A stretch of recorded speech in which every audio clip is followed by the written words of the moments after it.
An upsetting incident occurred during a traffic stop on Carson Avenue in the Davis area on the night of March 18th to March 19th.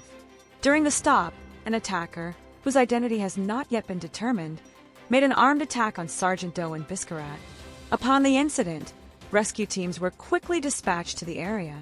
However, despite all interventions, Sergeant Doe died in the patrol vehicle in which his partner Deputy Moya was serving with him. Officials of the Los Santos Sheriff's Department organized a press release on the subject.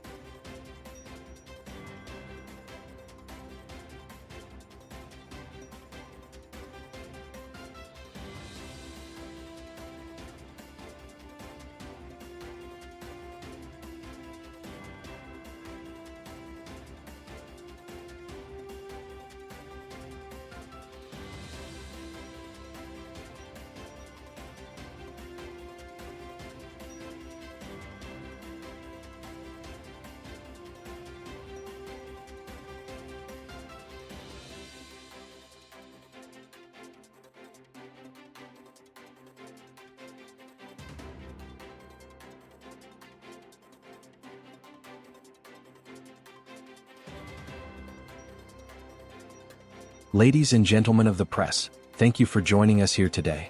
I'm Captain Samuel Zapata of the Davis Sheriff Station. I have been wearing and sweating this uniform for over 25 years in Davis. In addition to the developments here today, another reason we are here today is to share a loss that has deeply saddened us all. On the night of the 18th of March, the night of the 19th of March, during a traffic stop, our assailant unfortunately injured Sergeant Doe in the line of duty in Biscarrat. Although rescue teams arrived in the area in a short time, he did not survive the necessary interventions and lost his life in the car next to his partner Deputy Moya.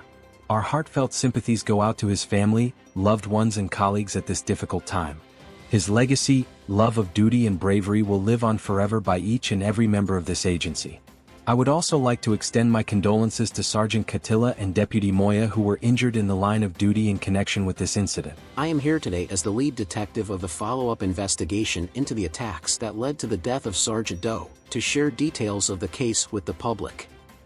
On March 18, 2025, at approximately 0110 hours, Sergeant Felix Catilla conducted a traffic stop on a suspicious vehicle in the Jamestown Street area.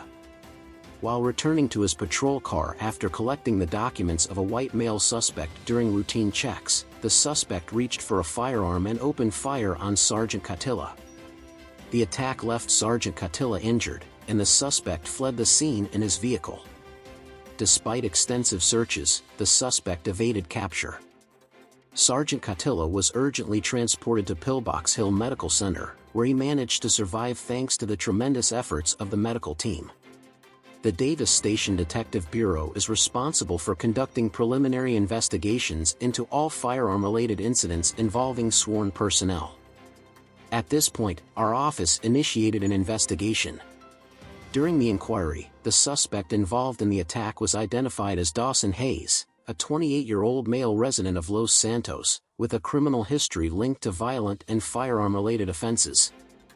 While search efforts for Hayes continued, on the night of March 18 transitioning into March 19, a patrol unit consisting of Sergeant Doe and Deputy Moya located the suspect's vehicle and attempted another stop. As they awaited backup, Dawson Hayes retrieved a firearm. Dear members of the press, esteemed guests, welcome to you all.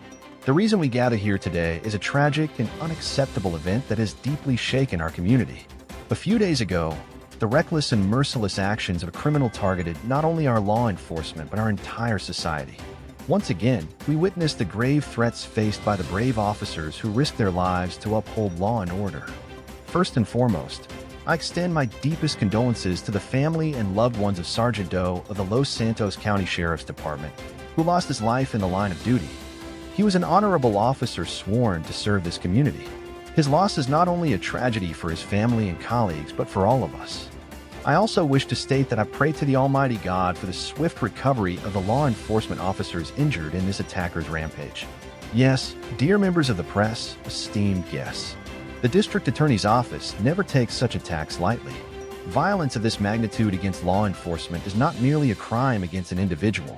It is an assault on the rule of law and a threat to the safety and order of our society. As the District Attorney's Office, we will use every legal authority at our disposal to ensure this perpetrator faces the fullest consequences for his crimes. Let this be a public pledge. Dawson Hayes, the assailant, will stand trial under the San Andreas Penal Code for charges including Section 201, murder, Section 207, assault with a deadly weapon, Section 701, illegal possession of a firearm, Section 115,